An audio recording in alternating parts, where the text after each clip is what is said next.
Hormuz প্রণালী শান্ত জলের নিচে এখন ফুটছে চরম উত্তেজনা। একদিকে মার্কিন প্রেসিডেন্ট ডোনাল্ড ট্রাম্প দাবি করেছেন এই জলপথের সম্পূর্ণ নিয়ন্ত্রণ তার সামরিক বাহিনীর হাতে। তিনি মিত্রদেশ ওমানকেও বোমা মারার হুমকি দিয়েছেন যেন তারা তেহরানের সাথে কোনো চুক্তি না করে। অন্যদিকে ইরান কড়া ভাষায় জানিয়ে দিয়েছে তাদের পূর্বানুমোদন ছাড়া এই পথে কোনো জাহাজ চলতে পারবে না। দুই পরাশক্তির এই ভয়ঙ্কর পাল্টাপাল্টি হুমকিতে মাঝ সমুদ্রে দিশেহারা হয়ে পড়েছে বাণিজ্যিক জাহাজগুলো।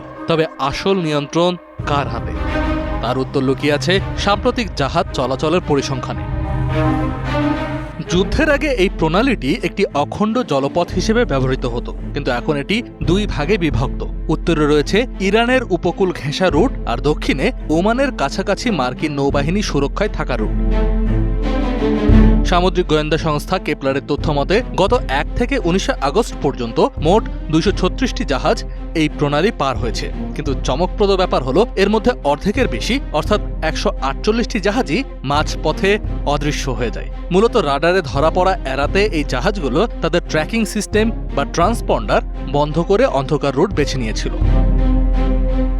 জাহাজগুলোর এমন লুকোচুরির মূল কারণ হলো প্রাণ ভয়। যুদ্ধের শুরু থেকেই দুই পক্ষ কেবল হুমকি দিয়েই থেমে নেই, রীতিমতো জাহাজে হামলা চালাচ্ছে। মার্কিন যুক্তরাষ্ট্র গত মাসে একটি তেলবাহী জাহাজে এবং 11 আগস্ট পানামার পতাকাবাহী কার্গো জাহাজে হেলফায়ার মিসাইল ছুঁড়েছে। আবার আমিরাতের অ্যাডনক কোম্পানির 15টি জাহাজ ড্রোন ও মিসাইল হামলার শিকার হয়েছে। তাই সামরিক বাহিনীর লক্ষ্যবস্তু হওয়া থেকে বাঁচতেই জাহাজগুলো নিজেদের পরিচয় গোপন করছে। তবে ট্রান্সপন্ডার বন্ধ রাখার পেছনে আরও একটি বড় কারণ হলো গোপনে পণ্য স্থানান্তর। জ্বালানি নীতি গবেষক মার্ক আইয়ুবের মতে সৌদি আরব, ইরাক ও কুয়েতের মতো দেশগুলো ওমানি রুট দিয়ে জাহাজ পাঠিয়ে মাঝ সমুদ্রে অন্য জাহাজে পণ্য তুলে দিচ্ছে। খোদ ইরানও মার্কিন অবরোধ এড়াতে একই কৌশল ব্যবহার করছে।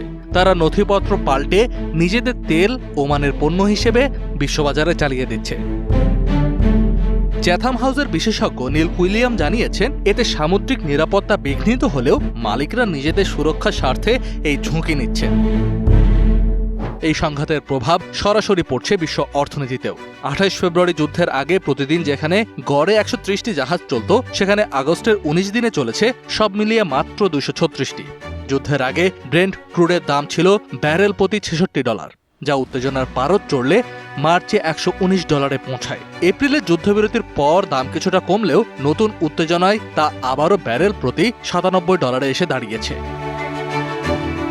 পরিচয় গোপন রাখা জাহাজের সংখ্যা বেশি হওয়ায় প্রণালীর প্রকৃত নিয়ন্ত্রককে তা নিয়ে হয়তো সংশয় থাকতে পারে, কিন্তু প্রকাশ্যে রুট বেছে নেওয়া জাহাজের পরিসংখ্যান এক চাঞ্চল্যকর সত্য তুলে ধরে। বিশ্বের সবচাইতে শক্তিশালী মার্কিন নৌবাহিনীর পাহারা থাকা সত্ত্বেও মাত্র 3টি জাহাজ প্রকাশ্যে যুক্তরাষ্ট্রের নির্দেশিত ওমানি রুট ব্যবহার করেছে। বিপরীতে 83টি জাহাজ কোনো রাখঢাক ছাড়াই ইরানের রুট দিয়ে গন্তব্যে পৌঁছেছে। অর্থাৎ পরিসংখ্যান খুব স্পষ্টভাবে বলে দিচ্ছে বিশাল মার্কিন সামরিক বহর বা ট্রাম্পের কড়া হুমকির চাইতে বাণিজ্যিক জাহাজগুলো আদতে ইরানকে রাগিয়ে দেওয়াকেই অনেক বেশি ভয় পাচ্ছে। তাই বলা যায় প্রণালীতে এখনও ইরানের প্রভাবই সবচেয়ে বেশি। কাজী নিশাদ, ডিবিসি নিউজ ডেস্ক।